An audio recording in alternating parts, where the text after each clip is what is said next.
Hello there.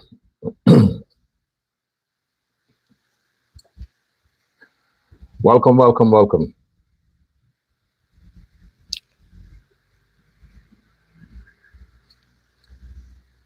It's Saturday.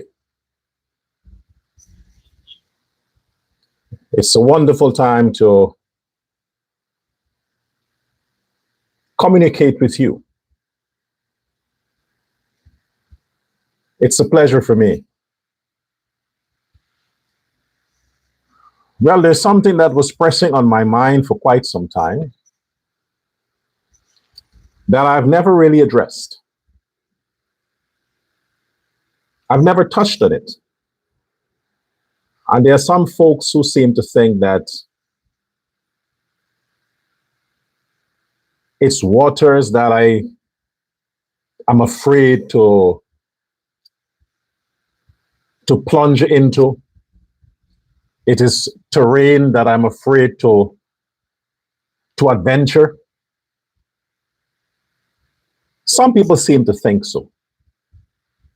The fact that I've never addressed, never, to some, the so-called 19 fraud charges that were eventually dropped, that was brought against Irfan Ali, the then former Minister of Housing. So I'm constantly bombarded. And also the fact that this perception that I'm pro-PPP is the reason why I've never even touched on issues that relates to the PPP's candidates or ministers or presidents and things like that, regarding the Jaglio saga with Cheney or Chin or whatever the name was, with all of these alleged conspiracies to commit fraud and BBC interviews and investigation or all these kinds of stuff. People seem to think that because I'm biased and prejudiced against the others, this is why I don't focus on these other aspects. Well, today I choose to. I was off for a few days. I'm back today. And I choose to talk directly to both sides. Welcome to Uncensored Guyana. I am still Dr. L. Prasad. And for those of you who have now seem to be watching my shows, or you're now coming across me on social media, you're late. If you now run into me, you're late. My presence on the internet is a long time. I've had many accounts that were blocked, canceled, suspended because of my controversy, because of my position, because of my stand on general issues. I've faced a lot of setbacks due to that. But never once have I wavered or compromised just because I want to keep a presence on social media or the internet alive. So I am altering my way of doing things because I don't want to be blocked or suspended or shut down. Never once.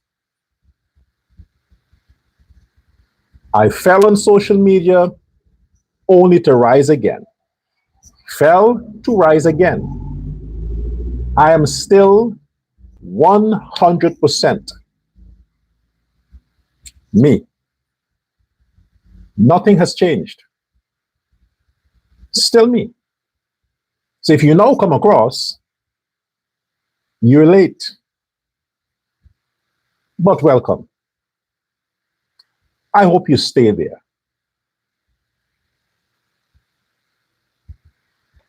Speaking of which,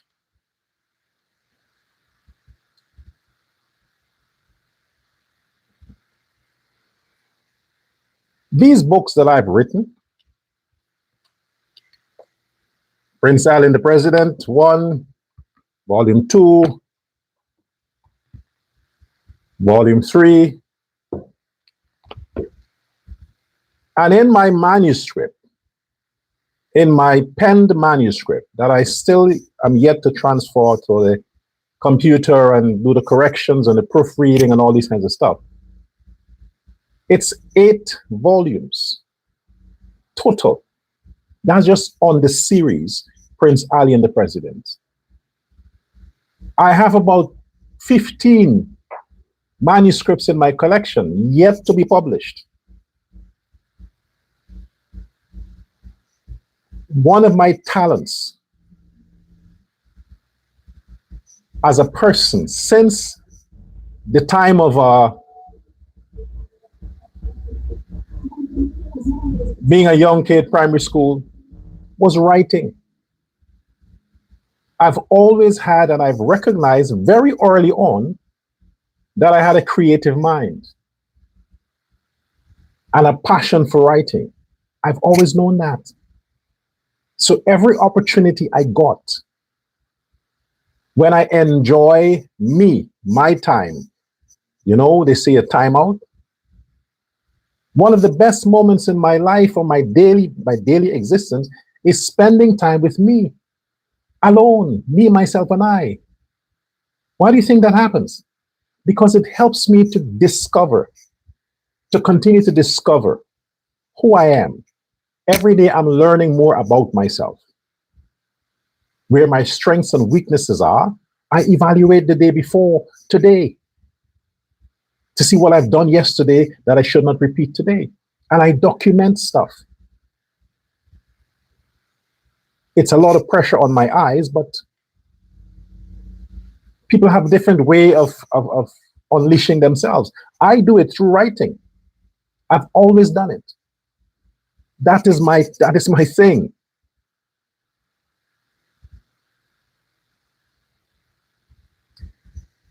And as a matter of record, those of you who lived on the Durban Street in Georgetown, Durban Street, there was a printing company there. I forgot the name.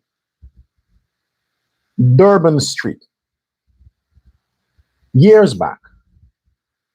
The first manuscript I wrote,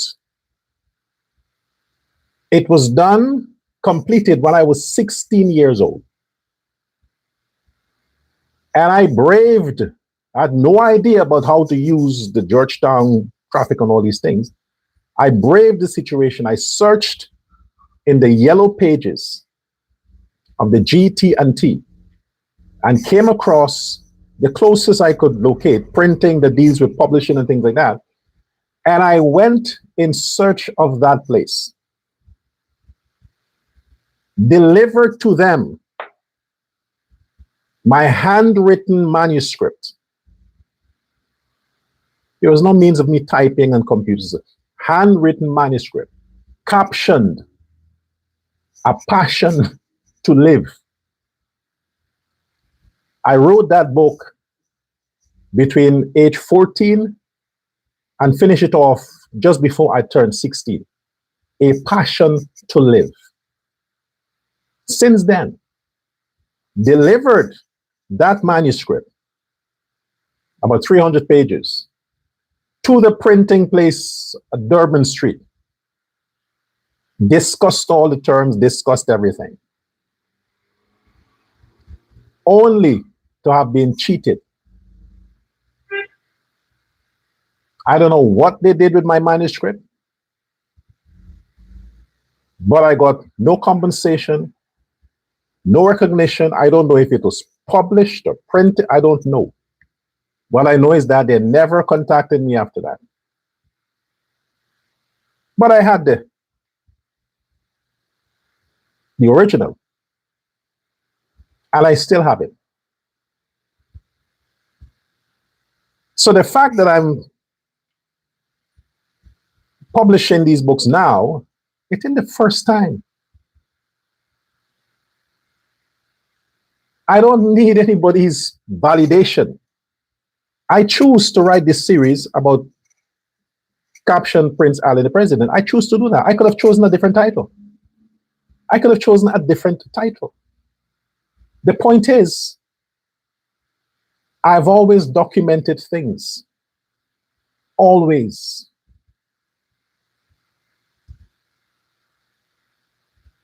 Just to get that out of the way. So while some of you may or may not buy the book, may or may not read the book, that would not in any way discourage or encourage me from finishing the rest of the books that I have on my agenda. It wouldn't. I'll finish them either way. I would put them for sale either way. They'll be available. Whether people buy it or don't buy it, it would not in any way discourage me, because I'm not motivated by the opinions of others. I am self-motivated.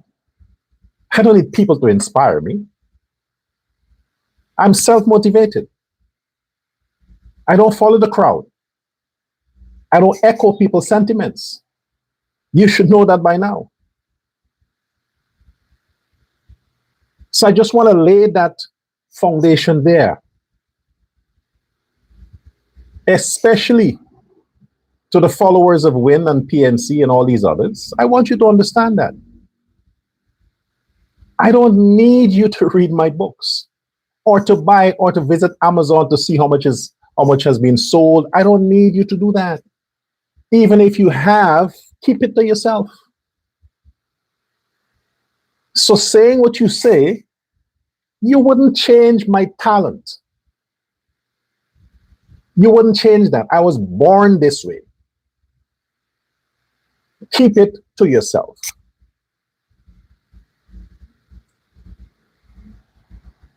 So if Azruddin is putting you up to that, if Azruddin Mohammed is putting you up to that, to send you to go or he himself is clicking on Amazon just to see how much books have been sold, or if anybody's buying books, whatever, if he has the time to do that, just to push things out there that not even the PPP people are buying his books, not even Ali is buying it. I don't give a fuck. I don't care. Actually, you think I thought that this book would make me rich? That I'm going to trade on the popularity of President Ali? That's what you people think? That I want to be rich. So I'm writing books under the Ali thing because people would buy it because of Ali. No. The fact that it's captioned Prince Ali and the President, that alone turned off a lot of people. A lot of people. How dare I classify Ali as a prince? It turned off a lot of people. They would not even touch it. Because one, of the jealousy of the classification, and two, they are secretly enemies to Ali, even those in the PPP. Secretly enemies. So they're jealous of the fact that somebody can write series under the name Prince Ali, especially a black person. So they will never push for the books to be sold. They will never push for Ali or his government to sponsor it. They will never, because why? They're fucking jealous that it's not them. And secondly, they're like, with Prince Ali, oh, I get feedback. I'm speaking based on feedback from PPP people. One person actually told me, you know, if you wanted to reach a wide, what the fuck he said, a wide thing of people to buy the book, you should not have put Prince Ali, maybe just Ali, or not even Ali, just some other name. You don't have to use his picture because that can turn off a lot of people. So I said, what the fuck you telling me? Aren't you a PPP supporter? Aren't you PPP?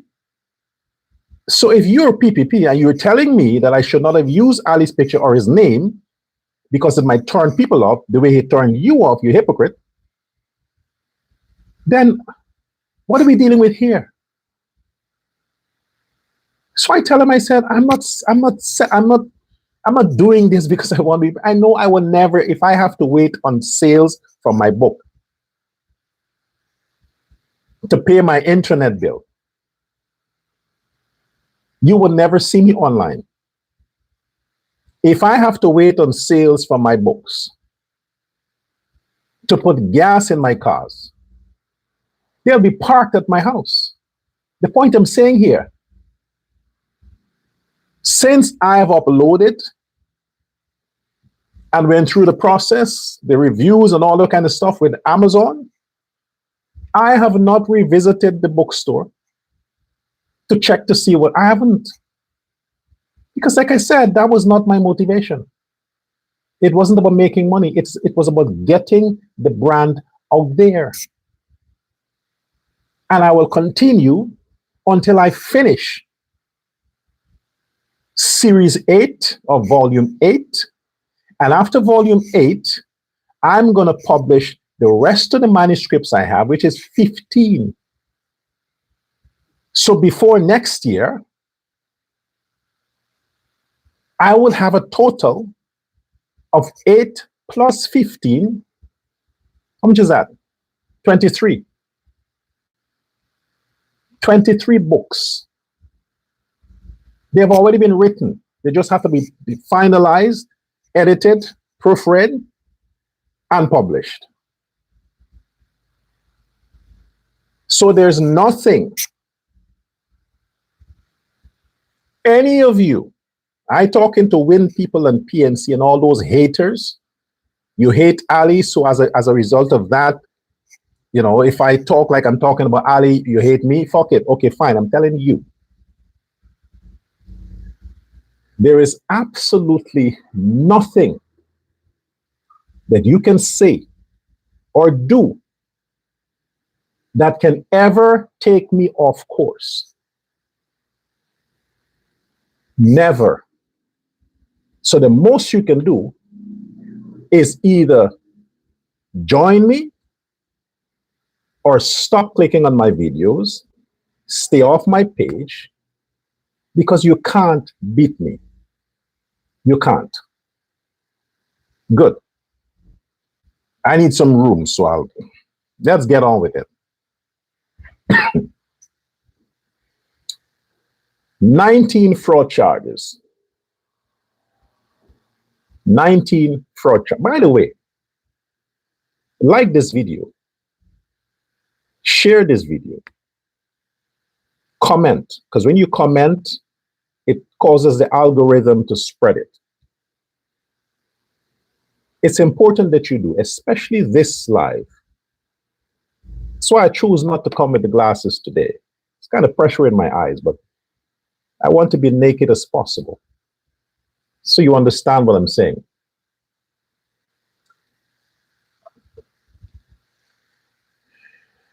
Okay, I want to read it because the 19 charges that was brought against the then Irfan Ali, former Minister of Housing. He was Minister of Housing between 2010 and 2015. The 19 charges brought by the Granger government,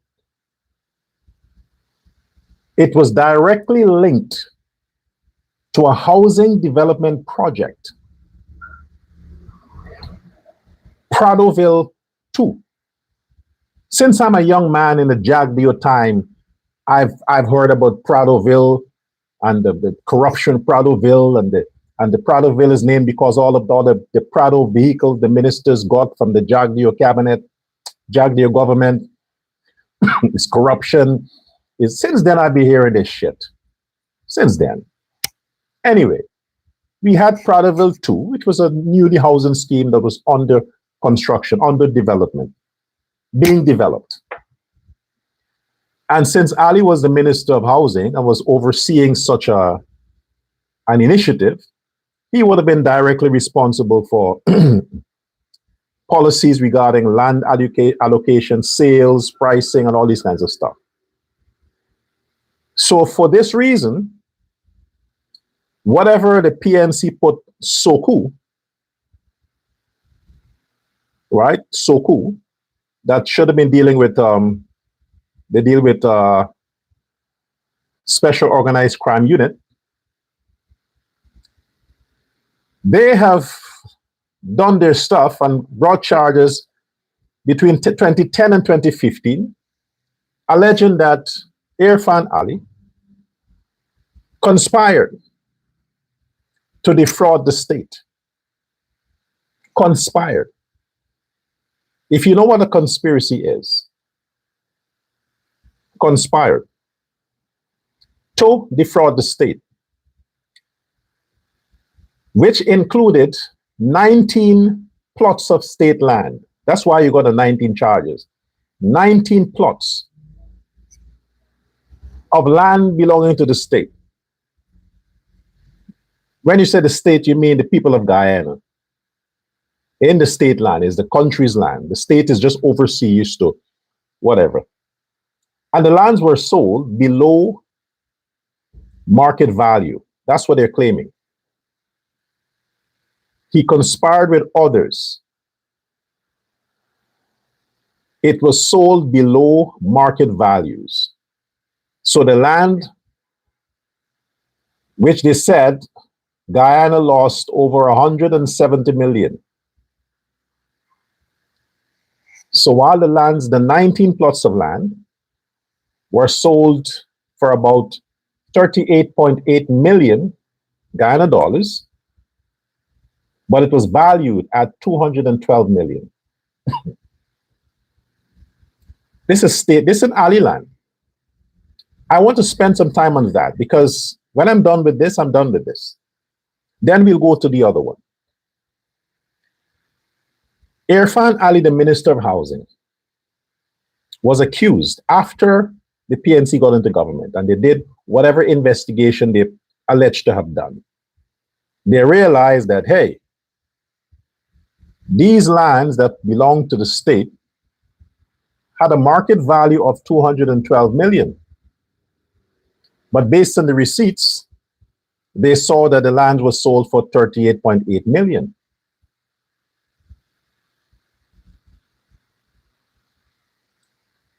Their thing was,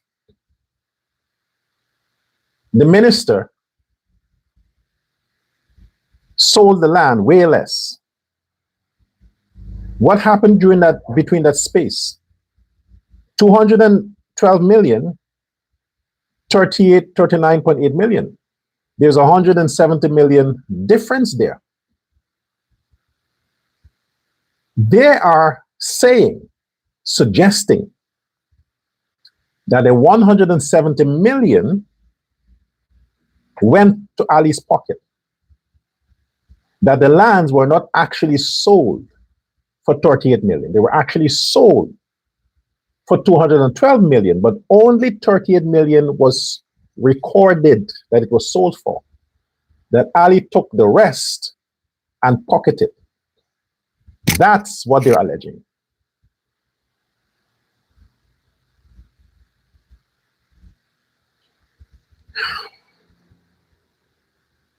If that is the case, if that were the case,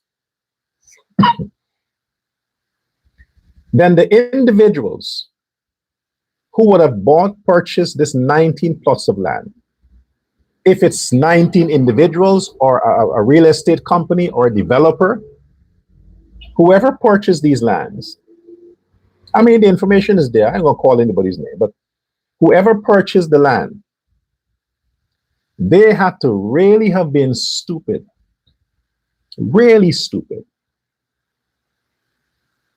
to agree to pay Irfan Ali 170 million cash just to buy land for 38 million. They must have really been fucking dumb. Ali had to have used Obia or some special Muslim ritual to hijack those people's common sense, to coerce them in such a way that they could never see how dumb they were, to understand that it's costing them the same money than if they had taken the money cash to the state. It's costing them the 212 million. The state only get 38 million, but the 170 million, Ali got that. I don't think he's that smart to get people to be that stupid. Applying common sense here to you folks. Like I said, this was state land, the country's land. The government was in control overseeing this land. The government is not a business. It's not a real estate developer. It's not a bank. The government don't manage the resources of the state when it comes to Guyanese for a profit. Governments are there to make sure that the citizens are not exploited, are not exploited. The fact that lands that were available, nobody owned it. Bush and water and swamp was there. And the government was busy with a project, housing scheme project, to open up schemes. The monies were not there on the government side to build these houses. So they have done what they're doing now, selling the lands cheap to Guyanese and then facilitating loans so that Guyanese can get loans to build on the lands they got for cheap. It's how governments work. If lands belong to private individuals and the government needs to develop a housing scheme and the private individuals don't have the resources to develop these land, the government buys it from private individuals at market value. But governments don't sell to citizens at market value. That's not how government works. If a private individual buys the land from the government, develops the land, that private individual will resell at market value to cover their losses to make a profit. Governments don't do that. The fact that I've never dealt with this shit before is because it's shit. It's bull, it's nonsense. The caption of the charges was conspiracy to defraud the government. Conspiracy. The key word is conspiracy. It's based in supposition, not facts. When you talk about conspiracies, it's just that it's like scientists. It's a theory. You can't prove it. It's the intent is just to stay in the man's name. And since the average Guyanese don't understand what conspiracy is, they buy into it. And who would buy into that? The followers of the PNC and these opposition parties. They will buy into that. Even if you ask them, what do you mean by conspiracy to commit fraud? Explain it. Nobody ever asked that. Yeah, 19 fraud charges, 19 fraud charges, 19, all the pictures, 19 fraud charges. For what? fucking conspiracy. It's not based and grounded in no evidence. Land value at 200 million was sold at, if it was sold at 38.8 million, what you should have an issue with is if the bank deposit was less than 38.7 million. That you should have a problem with. But if the court document, the bank receipts, and all the legal papers showed that 38.8 million was deposited in the bank account, why are we even discussing this? If somebody, like I said, wanted to bribe a minister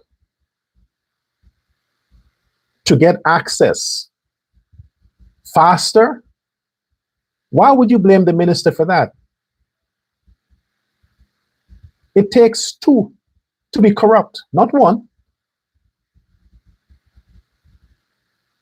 Why would you blame the minister for that? If the land would have taken 10 years to sell, because even though the prices were what it were, people couldn't come up with the cash.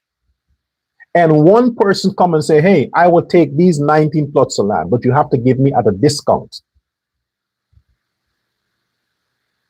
But then some director say, well, it's already cheap. I don't think you can get it lower than that. And he calls the minister, say, hey, man, can you help me out here? I'll make a donation to the party of 5 million. The price of the land doesn't change. If the price of the land is 30.8 million in the state's data, that would not change. But if the buyer wants to go around to speed up the process by making a donation to a political party or some program of a minister, whatever it is, then that's his business. That's the buyer's business. It has nothing to do with the price. It has to do with this, the time it takes to get this thing done. The PNC brought fake charges that could not have been proven. There was nothing there that Ali would have done that was illegal. Nothing. The whole initiative with the charges was to stain the man's name and put stumbling blocks in his path towards the success he achieved 2020. That was it. But because the Guyana's court is independent, and we have seen that in the Bahamas case, they could not have manipulated the judges to lock up Ali. Because the courts, while you could manipulate Soku and Kano, and these are the agencies, you can't do that to the judicial system. If you want to corrupt the judicial system, you have to corrupt the judge or the magistrate individually, but not the whole system.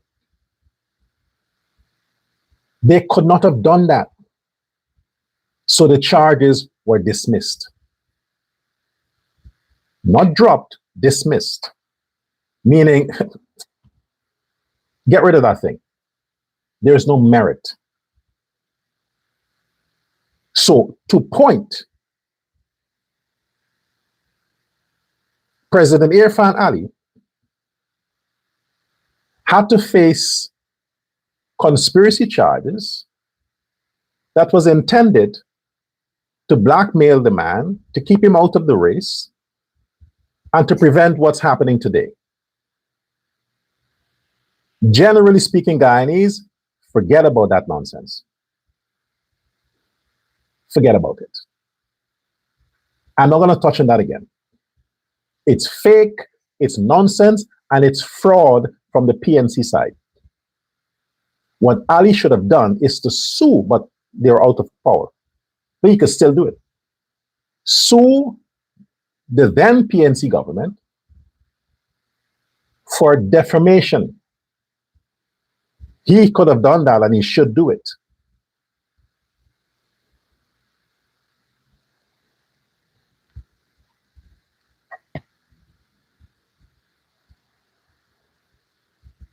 Are we good? Now let's get to the other guy.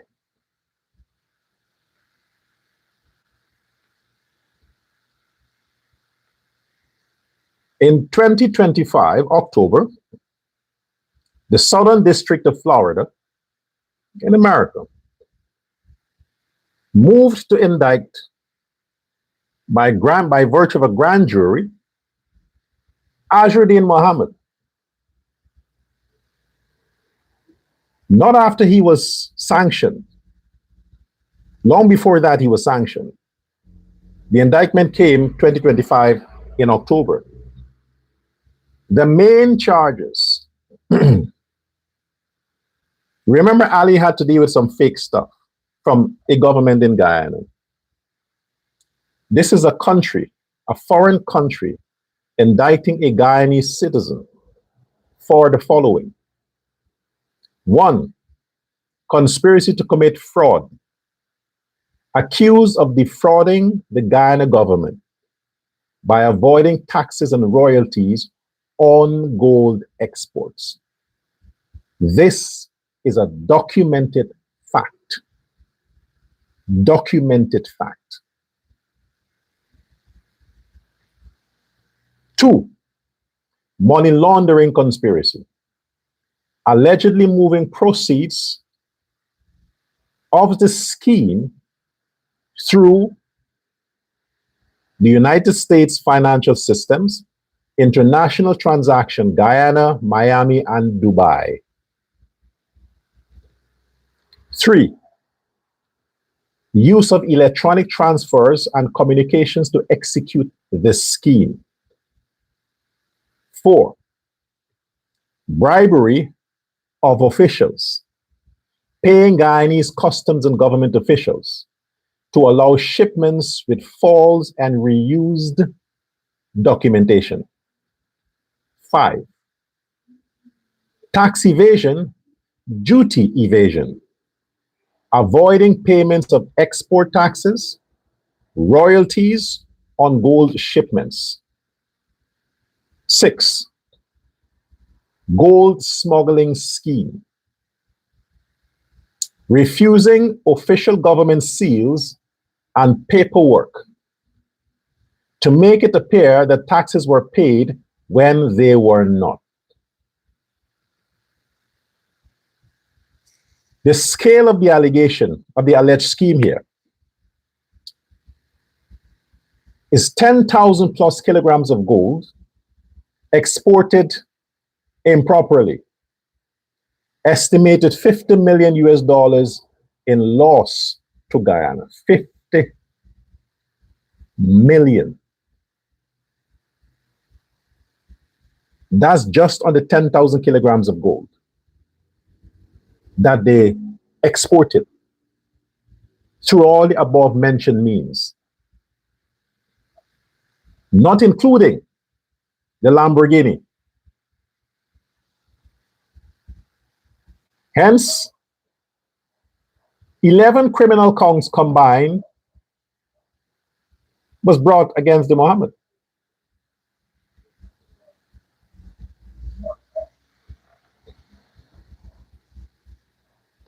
So you have these two individuals who ran for 2025 presidential candidacy of their respective parties. Ali re-election and this asshole now get in the race. 19 fraud charges, conspiracy to commit fraud against the government. Not the people of Guyana, the government, which would have been the Ali situation. And what were they about? What was the 19 fraud charges about that they brought against Irfan Ali? fucking land. Oh, he sold the land too cheap.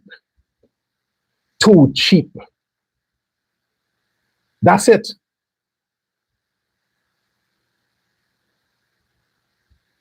You, the average Guyanese, think about it. Government now is selling land to Guyanese way, way, way. You know what? Forget that. The Granger administration, the few housing that they developed, the few house lot and the scheme they developed, what was the market value on those land? And how much did they sell it to Guyanese? Did anybody accuse the Granger government for conspiracy, whoever the minister was at the time, to commit fraud against the government state land? No. Guyanese bought land on the Granger way, way, way below market value. Way below market value. And house. No charges was brought against them. It is promoted that they're helping the average Guyanese to acquire their home below market value. Right now, since 2025, at all the houses that the Ali government developed, and now, those land and houses are being sold to Guyanese way, way, way below market value. Is anybody pointing a finger at the now Minister of Housing, Colin Crowe? No. Because every citizen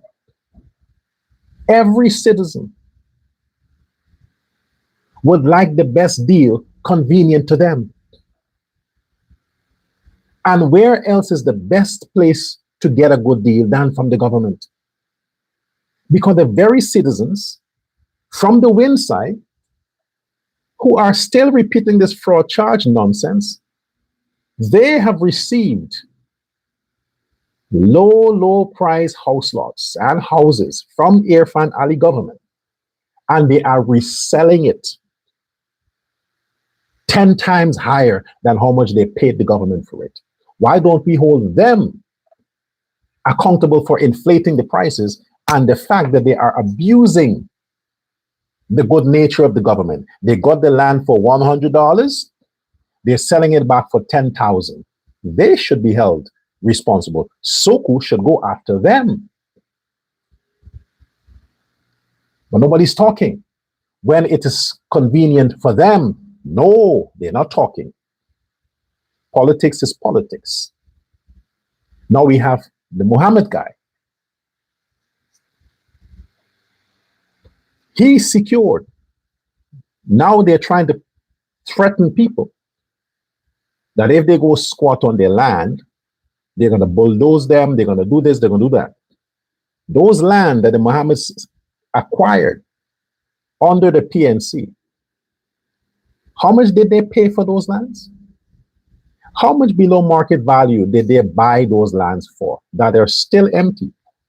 Still empty. They haven't done anything with it. How much did they buy it for? Did they accuse the Minister of Housing at the PNC of fraud, conspiracy to commit fraud, to sell state land below market value to the Mohammeds? No. So enough with the whole bullshit with fraud chart. Enough with that. Dismiss it. Forget it. Bye-bye. What we have is a serious issue of an opposition leader that is running around pretending that he knows what he's about, while at the same time is facing some real dangerous charges. Dangerous charges that there is absolutely no forgiveness for. No court can't dismiss that. Those charges are within 3 countries: Guyana, Dubai, and America. And by extension, Europe. Dangerously. But somehow,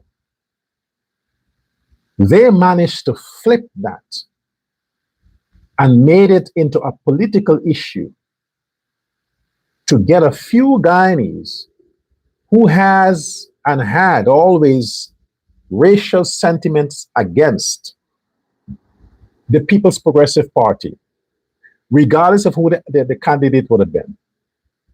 If the candidate of the PPP would have been a black man, Mohammed's would still gotten votes. Still would have gotten votes.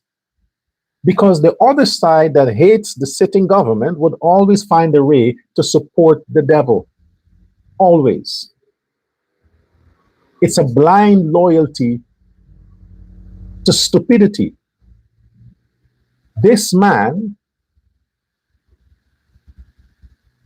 we were warned that can put the country at risk,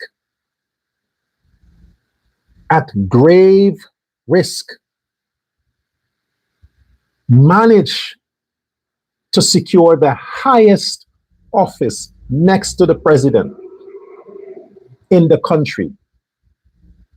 One was fake charges against him. The other one, real charges against him. Both men are at the top.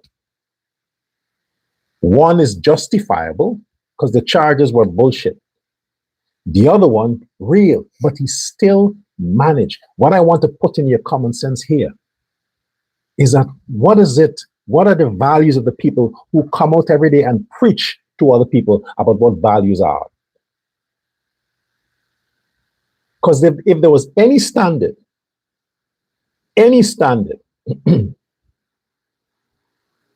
from both sides, while charges were pending against Irfan Ali, he made it his duty on many occasions to address the 19 fraud charges, many occasions. He didn't run from it. He let the Guyanese know it was fake. Many occasions. So bring the evidence, bring the evidence. So Guyanese were satisfied that they were voting for a candidate that was practically clean. All the things that were said about him was just made up stuff to get people not to vote for the party. On the other side, he never addressed the charges brought against him. He always deflect to, oh, it's Irfan Ali. The PPP is afraid of me because the people want me to be president. He has never directly addressed those US charges. And to this day, the seriousness of the charges sent them all the way to the CCJ. That's how they addressed it. All the way to the CCJ. And still, he manages to get a few people to run behind him. What is their justification? These people who have supported Ajudin Mohammed and the Win people against the PNC candidates. Say what you want about Norton and the others. Those men were and still are saints compared to Ajudin that you are running after.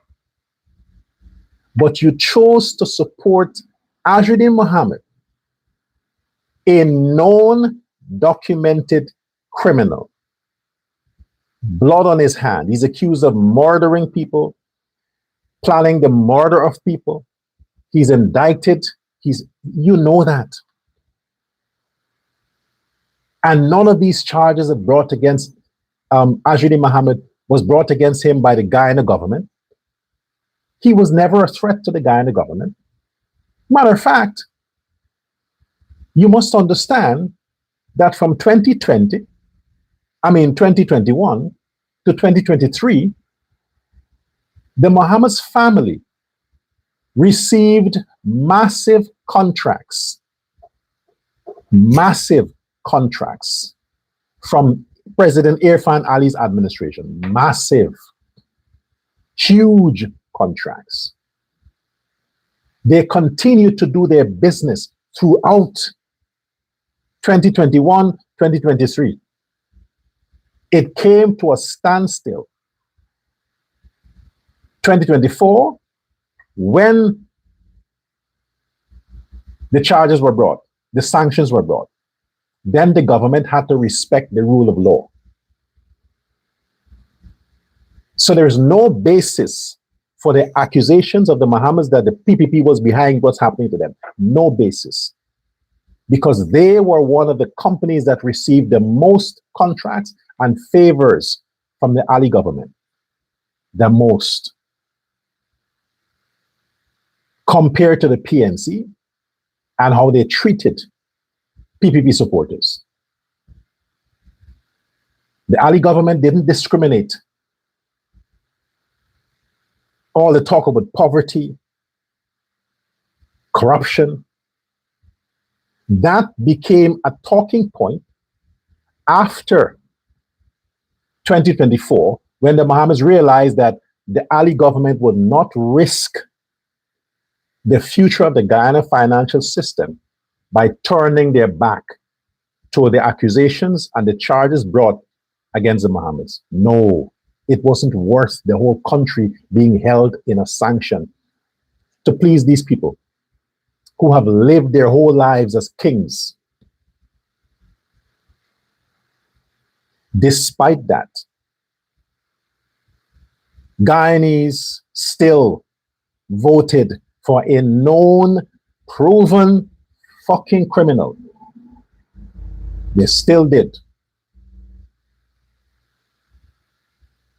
You choose your destiny.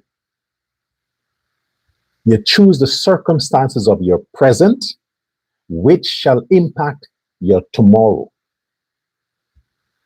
I looked and I observed the Labor Day stuff yesterday. And I saw how the masquerade with the Win people. Everything for them is politics, everything. And it's always about him, me, I'm the victim. While he is crying foul, while he's pushing this narrative that he is persecuted, he is the Jesus in the story. He lives in a mansion. His family, sister or sisters, wife, children, father, mother, lives as kings and queens. They drive the best vehicle, they live in the best houses, they earn the biggest money, they have the best comfort and luxury lifestyle than 99% of Guyanese will never, ever experience. But yet, they cry foul. And you offer them your tears, pointing a finger at Irfan Ali, who himself faced persecution from a sitting government as a politician. Mohammed didn't face persecution as a politician. He is yet to face persecution as a criminal. Because while the charges are in the court and he's awaiting to be extradited, he is the sworn-in opposition leader. He is receiving the salaries and benefits and perks and luxuries of an opposition leader. He has the full backings of the law, the court, the constitution, the judiciary, all of that as an opposition leader. And he's a billionaire. Tell me where in that picture justifies this fucking asshole on his claims of being persecuted. Tell me where. Show me how. If the CCJ does injustice and blocks this extradition, Mohammed will continue to live his life in Guyana as a king. As a king. While those of you who are walking behind him and perpetuating his narrative of being persecuted, you live in the shit that you live in. Why? Because of your long hidden racism and sentiment against the PPP, not Irfan Ali, because he would soon go. But your hatred will continue to live on. And your hatred stems from the racism that was planted in the minds of the Burnham followers since back in the day. And they planted that into their children, and their children planted that into their children. So today, we have generations of racist Afro-Guyanese still in the society. I want to digress on that point. You see them broadcasting stuff happening in the schools. Bullyism, kids fighting, 10 and 13 fighting. Most of the times, you see the identity of these children, Black. Why wasn't it so prevalent in the PNC government? If you look at the data, crime, violence, why wasn't it that rampant under the PNC? Why didn't this exist as much as it does now? It's not anything to do with changing time. It's not social media. It's not influence. You want to know what it is?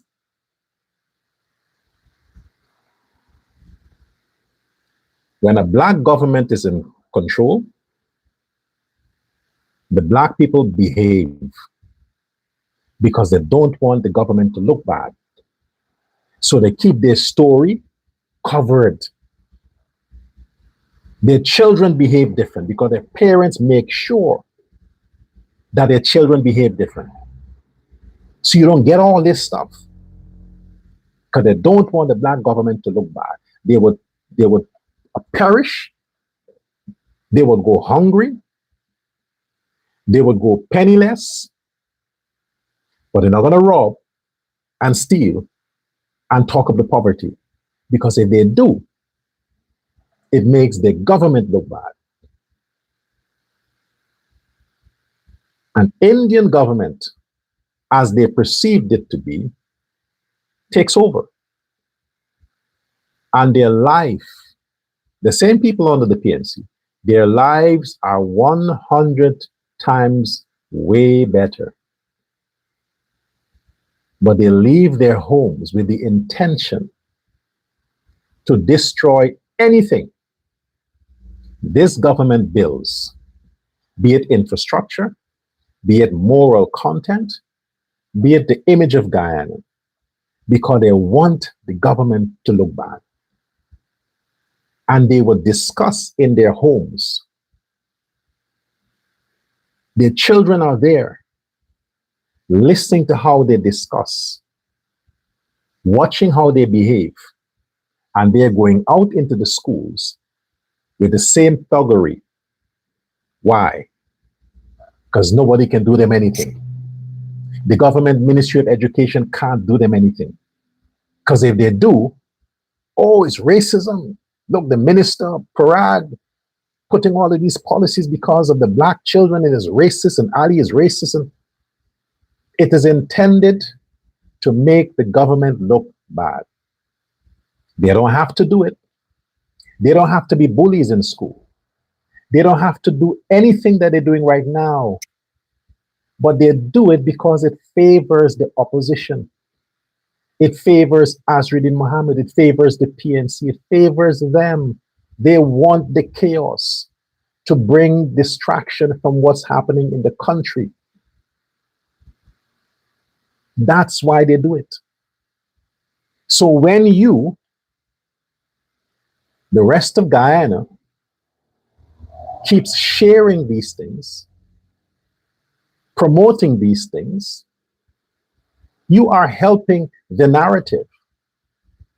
I've even seen something showed up on my page. I don't know who the fuck posted it, but it showed up about some low-life scrap or scrape who is alleged to be a gay lover, who goes out at nights looking for homosexuals to bugger him or for he to bugger them, whatever shit they do. They drink, they get high, and they go looking for these things. That is somehow headline. And they put Jack Dio country. So the average person from a different country is going to see that and say, wow, this is lawlessness in Guyana. We never see this kind of stuff under the PNC. This is an immoral government. Look at what these people are doing. They're going out and prostituting with gay men. They're coming and bringing the story on social media. Wife beating up their husbands and this happening, that happening. Oh my God, what is Ali doing? How is he running the country like that? What is this lawlessness? That's what they want to come out. That's what they want to come out. So I implore you. I've said it many times. I understand a lot of people have taste. They have a taste for these things, you know. They want to see people talking about their personal lives. They want to see a woman slapping her husband around, pelting bottle, breaking bottle. They want to see these low-life scraps, school dropouts coming talking about some homosexual rob them, whatever it is. They want to see that. We get it.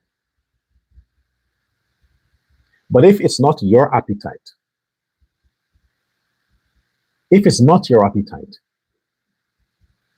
don't click on it. Even if you want to secretly watch it, don't share it.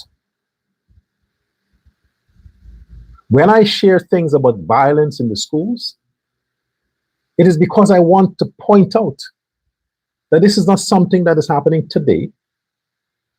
This is a culture that is prevalent in African neighborhoods, Black neighborhoods. That's it. They fight all the time. These children are raised in homes where they see this. Mother and father fighting, calling each other's names. They have all these issues. They see this kinds of stuff. So when they're taking it out in schools, who do you think, when you see two Black girls are fighting, who do you think? They come from some upscale neighborhood? That their father is a doctor, the mother is a teacher? No. These girls are low-life scums themselves. They probably start fucking when they're 7 years old. They're low-life themselves. You check them, they have piercing and tattoos all over their bodies. So because they wear a school uniform, you think that these are some children? These are some grown-ass women. Grown-ass men who know exactly the whole pattern of life. They already know that. They're only hiding behind school uniform. Oh, they're still going to primary school and secondary school. No. The homes that are raising them had already programmed them into adulthood. So they behave like adults. You don't extend sympathy to those kinds of people and then you blame a government that has nothing to do with these people. If any of these people that are perpetrating these nonsense, if they're older than 6 years old,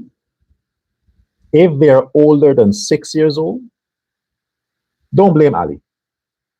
Look at the age group. If the people who are perpetrating the immoralities of Guyana is between 1 year and 6 years, blame Ali. If they're 10 years old and older, it's the PNC. Not Ali, PNC. The PNC had the initial impact into their lives, planted the seed. You want to judge Ali's government and the impact in society? Well, judge from age 6. When he will finish his term, that'll be another 4 years. So from 2030, look at the generation that would be 10 years old at 2030. 10 years old. Look at their behavior into the future. Then you can say it's Ali's fault. But any child or any human older than 6 years old, it's the fucking PNC. Not Ali. You understand? I'll stop here for now. Share this live. I want to hear from you in the comment section. Follow me on social media, Facebook and YouTube and TikTok. This is the show you need to share. I am the person you need to follow. I don't bullshit. Stop following these lowlifes because of entertainment. Because when you follow these lowlifes, you go to bed depressed, you wake up depressed, you're fearful of Guyana, you don't want to walk anywhere, you don't want to visit your country, you don't want to leave your country, you don't want to leave your house. When you follow and listen to these other fools, especially from the PNC or the WIN people, the biggest hypocrite right now in Guyana is Ajruddin Mohammed. The biggest liar and hypocrite in Guyana. It's a shame that people still watch him. It's a shame. But like I said, your values. You have high morals, you wouldn't watch him. You have high standards, you would not listen to Ajruddin. He's a dunce, a lowlife, miserable fuck. And let's hope that they can leave soon and get that episode over with. Until next time, I thank you for your attention. Goodbye.